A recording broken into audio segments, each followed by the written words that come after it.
I just had a great conversation with my dear friend, Uncle Kevin, a mentor of mine, someone I've looked up to and admired for a very long time, just about his faith, how he came to faith, the way he's sought to pass on his faith from one generation to the next, his value in mentorship, in walking with the Lord every day, how he tries to hear God's calling on his life, and how he tries to allow his faith to influence the decisions that he makes. I know you will enjoy it. Here is Uncle Kevin, a very, very special guest. Welcome to Belief Builders. I'm Matthew Eford. Join me as I sit down with individuals who have found strength, direction, and purpose through their faith. We'll look at the moments that tested their beliefs, the experiences that strengthened them, and the wisdom they've gained along the way. Join us as we build our faith, one conversation at a time.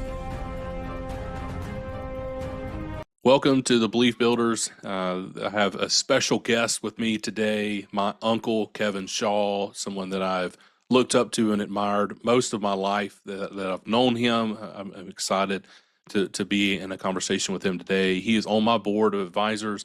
Very thankful for his impact, his love for me and my family and our extended family as a whole, the legacy that he's leaving and the way that he's leading his family and his life, and specifically how he's grown in his faith. So, Uncle Kevin, just as we get started, tell us kind of how your faith journey began. Well, thanks. And Matthew, thanks for having me. And it's an honor to be asked to share. Just in the real simple terms, I was raised in a Christian home, as many youth are at that age. I don't think I truly understood the personal implications of the gospel. So I was somewhat confused throughout, not for any fault other than just I was a young, mushy brain, and got confused with salvation by works versus salvation by faith. Okay. As so often happens, it's tough, raising kids and getting that message across. And so had great parents that loved the Lord, and went to a good church that I was involved in.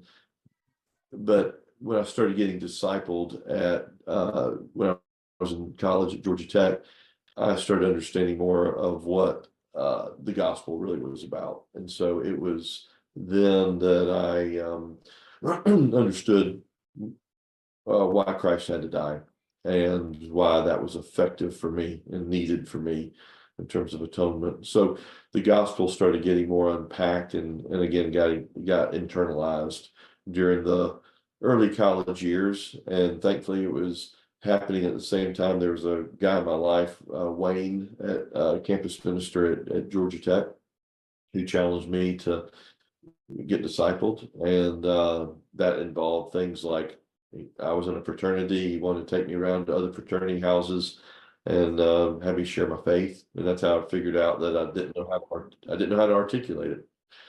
And so he helped with discipling me and training me and gave me a vision for discipleship in the college years. I love that. Yeah, I love there's so much of that to unpack, right? There's the we earn our salvation, which growing up in the South, in the Bible Belt, I grew up in a Christian home, which I'm very thankful for. That is such an easy trap to fall into. And it's, you've got to be good enough. Obviously, that's a lie from the enemy, that it is not about our works, that he who knew no sin became sin so that we might become the righteousness of God, that it's all based on our faith in Jesus Christ, not of works, lest any man should boast. So I love that you made that differentiation. But I also love the second part of that was you had somebody come alongside you, and in part of his mentorship was challenging you, that it was engaging you in your faith, getting you to share your faith, getting you to step out and take the faith from just your parents' faith in the home that you grew up in, and make it more of your own. Right.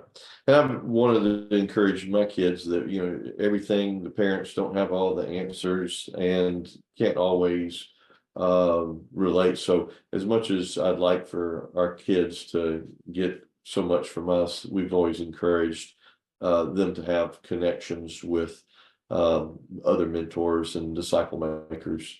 Sure. So, but also at a young age, when you're coming along, like you said, in the South, I was baptized in a Baptist church because I wanted to join the church.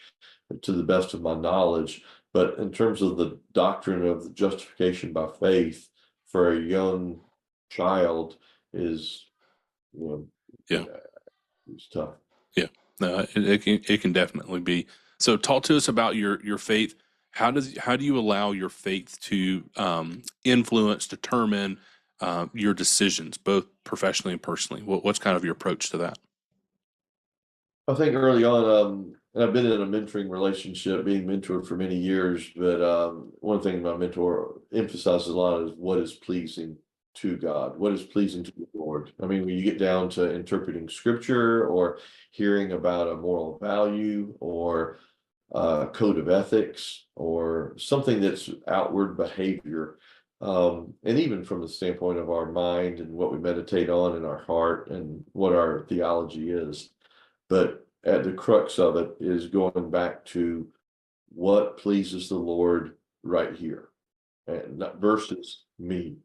So am I making my decisions both in my marriage and in my parenting and in my business and how I run things in my career? Is it going through a grid of what's best for me, which I think is very natural to do, or is it going through a grid of what would please God? And that's going to come down for me usually applying faith, because I think it requires a lot of faith to not do that which is natural and best and most protective for Sure. me. Yeah. No, I love that. That question that you can ask yourself. So it does take a lot of faith, right? It takes a lot of faith in who God is and that He is the same today as He was yesterday, as He will be tomorrow. So talk to us about what are some ways that you've grown your faith? What are some habits, some practices, some things that you found successful in helping grow your faith, so that way your faith can stand that kind of test. Mhm. I mean, I have some spiritual disciplines that I can go to and I'll unpack. I think certain words that are in the traffic in the areas of like commit your way to the Lord. That's a big word that I try to focus on in my own internalization, but commit and surrender and abandon the will that I have has to get surrendered and abandoned and needs to be kept in check. And a lot of times I don't know where I'm like at a fork in the road and not sure which way to go on something to do that I want to be often.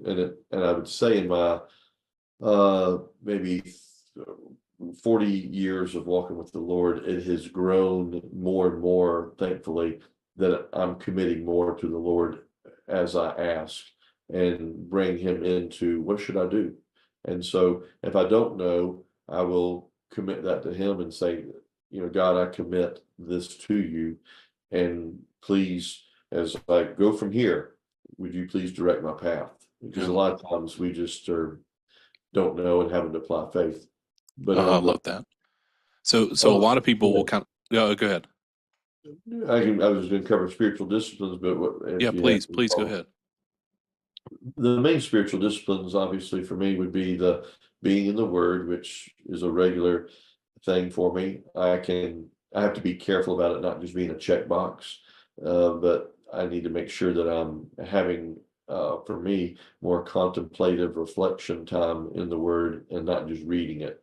One of the disciplines that someone challenged me with years ago was to read through the Bible in a year, and that's been a very helpful discipline to have. And I have enjoyed that. It gives me kind of a tracks to run on Yeah, to know what I'm going to do. And so, but you got to be careful not to have it be a checkbox and sure.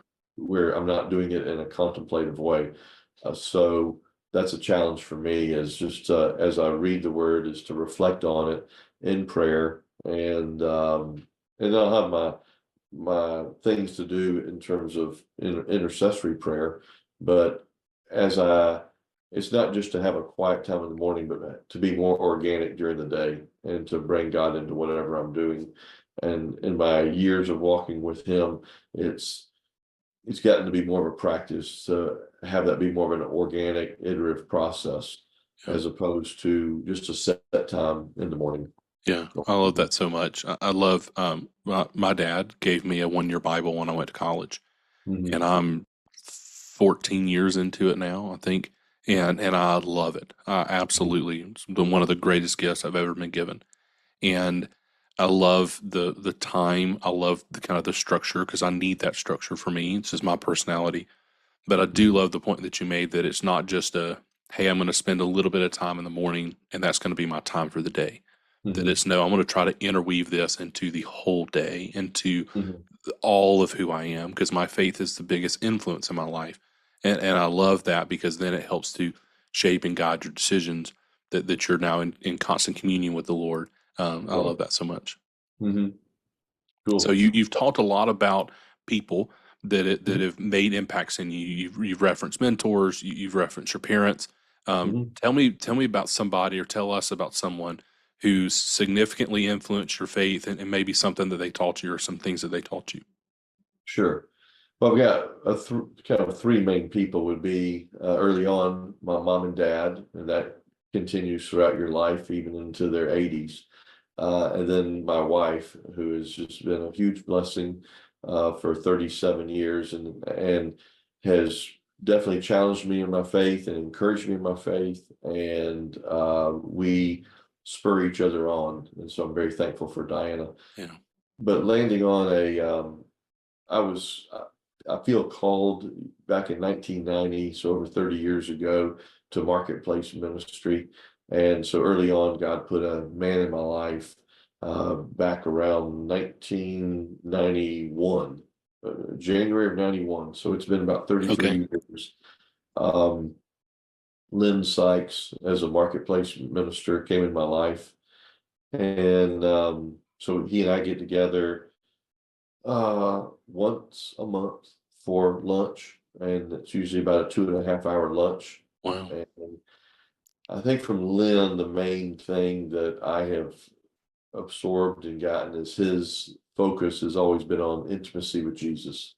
Okay. And so whatever we're doing at lunch, if it's reading a book or talking about life on life, it's going to center on the where does intimacy with Jesus fall in this particular subject or book or whatever. I love that. And we've been able to walk through life together. I've had kids while I've been meeting with him. I've made job changes. We've gone through hard times and good times, and but just to have the consistency. So I would just say, and that's something Diana had prayed early on, is that God would provide a really good mentor for me. And That's really so cool. I've had that. I would say, ask God for that, and ask God for that for your spouse and your kids. And I think it's a prayer He's well pleased to answer. I love that. So the mentorship piece obviously is very helpful in Mhm. growing your faith. I've been blessed by many mentors in my life. You're one of them, and so I'm thankful for you and the impact that you have made and continue to make in my life. But talk to us about um, maybe beyond mentors or in tandem with your mentors. How do you seek to discern God's calling on your life? What have you found successful? What have you found helpful for you to help discern God's calling in your life? I mean, I have a few notes. I think the concept of keeping my will in check. So discerning God's will, I can easily fall into this is what I want to do. Whether it's to buy something or it's to go somewhere or it's to do this activity or take this ministry or leadership responsibility, making sure that my motives are pure. So going through a whole process of making sure that I'm living in surrender. So love the prayer that Jesus prayed, not my will, but your will be done, Yeah. or holding things out to God. I know even in my early dating relationship, which would become my wife, us giving back our relationship to God when we were in the dating mode, before it became permanent, and saying, "Here, Lord, um, I've done that with careers," and Cool. just say to God. And at one, I had an opportunity to sell my business about 10 years, 12 years ago. And I wasn't sure whether I should sell the business that my father and I had for 25 years. to hold that up to God in an abandoned way and say, this is yours. So I surrender whatever I want. I need you to show me what to do. I commit this to you, this decision. So please show me. And then it doesn't I don't have to have something right then. I don't have to have an audible, but over time, over days, over weeks, maybe even months, um, I made a career change in 2016, and I was doing something that I just didn't feel like that I was the best one to be leading the company. And not only was I not thriving, the company wasn't thriving. And I had to lay that out before God to say, if you want me to do something else, you're going to need to show me. You're going to need to provide it, as well as just make it clear. But I offered that up, and then went away from that prayer, and continued to do the job, saying, until you show me otherwise, I'm going to keep digging in and do what I think you want me to be doing. Yeah. And it was several months later that a great opportunity came for me, and a great opportunity came for the company that I was leading, for them to have somebody else. So I was able to exit out and start doing something else. And it was much more, I think, what God wanted for everybody. But it was a faith step for me to pray that prayer, to listen to God, to follow. And for those that I was in business with, it was also, a tough time for us to decide if I'm moving on or not. Sure. So, I mean, life gets messy and it gets complicated, and we have to figure out what's the next right step to take. We may not be able to see the entire future, but I think when you ask that question, faith is so much of a walking by faith and not by sight. And to do that about the future, it usually has to do with the future, unless we're processing something to recover from in the past. But if you're looking at the future, you're going to be taking risk, because you don't know the future. Mm. God does know the future, so he never takes risk. Yeah. He calls us to act in faith, and that requires a whole practice of learning to listen and put aside our own desires and will. I love that. I love the kind of the imagery of the open hand, right? That you said that about your business, you said that about your career, you're just kind of come into the Lord with open hands, saying, "This is yours. I want to be a good steward of it." But another piece that you said that I really liked is until you called you somewhere else, you were faithful to where you were, that you were Mhm. faithful where your feet were, Mhm. and that when He opened other doors that you felt called into, you were faithful to move into that. But Mhm. so often we find that I'm just waiting on God's calling in my life, and then we're not being faithful where He has us right now. So I love Right. that you differentiated with those two things. That's really good. So talk to us about. Go ahead. I would say one other thing on just in running a business and trying to exercise my faith at work. When I had my own business for 25 years, I counted up with my son recently, just kind of going through how hard business is sometimes. There was 4 times that I thought we were going to pack it in and quit. And each of those times it was an offering it up and saying, "Here, Lord, this is tough. I don't know what to do. I want it to be your business. So if you want me to keep going, you're going to need to do it." Yeah. And that would be the case. And it was nice when we actually sold the company. Everything was going fine, which is a good time to sell. Yeah. And it wasn't like, oh, should I sell or should I not sell? It was just okay, do we give up on something that's really great right now? So it's the whole thing is never being untethered from God. It's to stay connected, and with it, whatever juncture you're at in your life, is to obviously bring faith into it. Yeah.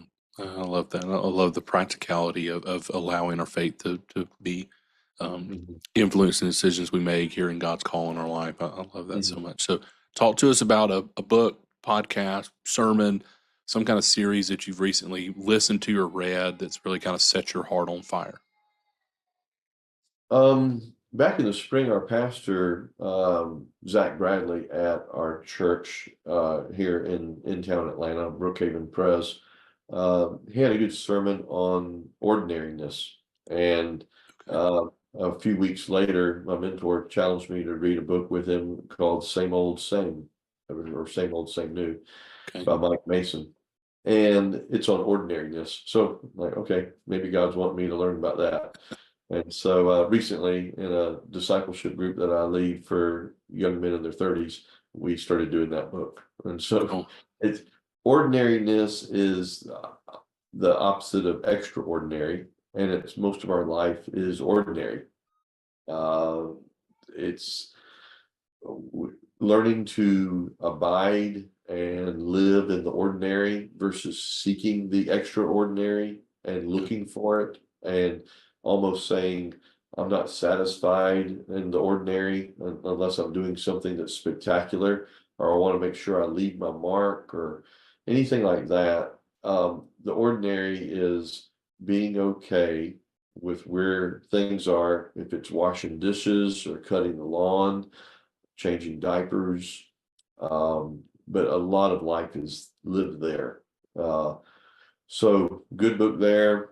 Colossians 3:23, whatever you do, do it unto the Lord. Scripture that goes with that that's very good is John 15, abide in me, Yeah. I in you. We're not a spectacular vine, and we're not even a spectacular fruit. We are the branch, and the branch is connected between the vine and the fruit. Amazingly, God could have just put fruit on a vine, Yeah. but he chose to put a branch in between, and we are that which is in between.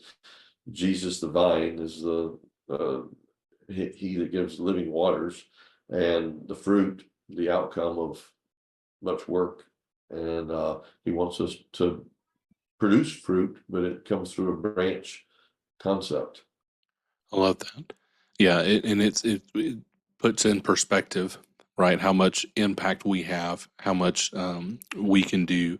That Mhm. we're just the vessel. We're just something that God's choosing to use us in spite of us. It's not that we've Mhm. earned it. We definitely haven't earned our salvation. We haven't earned the right to be used in the kingdom of God. He's chosen to use us, which is it should be a humbling thing. Right.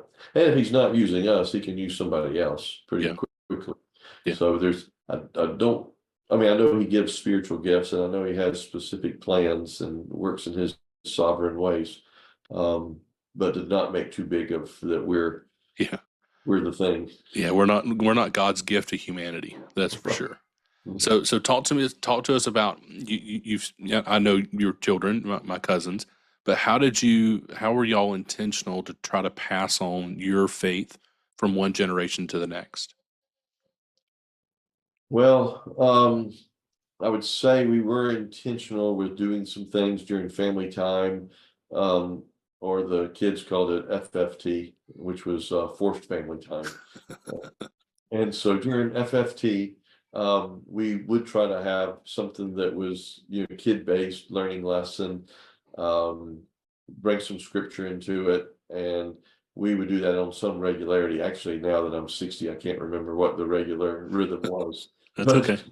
um, and probably, bless our hearts, probably some of that stuck, some of it was just, goofy stuff, but still trying to be faithful to give out the word. Yeah, But I think the kids, if I were to interview them, would more say just seeing it lived out. cool. A lot of apologies from dad here. Yeah, So there would be times that I would intend for something to be taught, and it would, or I'd be harsh in my correction, or training. And I just remember a lot of apologizing yeah, and telling the kids that's not the way it was meant to go, and I meant to be more loving. And of course they had their mom, super mom, that was giving them things all during the day and loving on them. So I think for us, we were trying to live it out. They much more about our walk than our talk, but yeah, we tried to insert the talk in there. So it'd be like Deuteronomy 6, as we go, as we walk along the road, we were trying to bring a biblical worldview, a God orientation into what we were doing. Um, so that was the truth and the content, but I would say probably the things that might stick would be the actual personal interaction of seeing how we loved on them Yeah. in ways that I probably wouldn't know. Yeah. You Hopefully I know, wouldn't know, because then I would want to take credit for it. So, no, that's a good point. And I love several things that you said there. I mean, we're trying to, Hannah and I are trying to be very intentional to live out our faith. That it's not just something we do on Sunday morning. We're really trying to be intentional with that. I love that you and Aunt Diana both modeled that. That you all had unity in that to work together mhm, to mentor and disciple your children. I love that.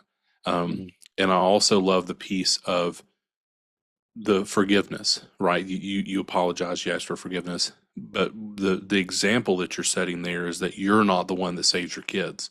You're not the one that has all the answers. You're not the one that leads them.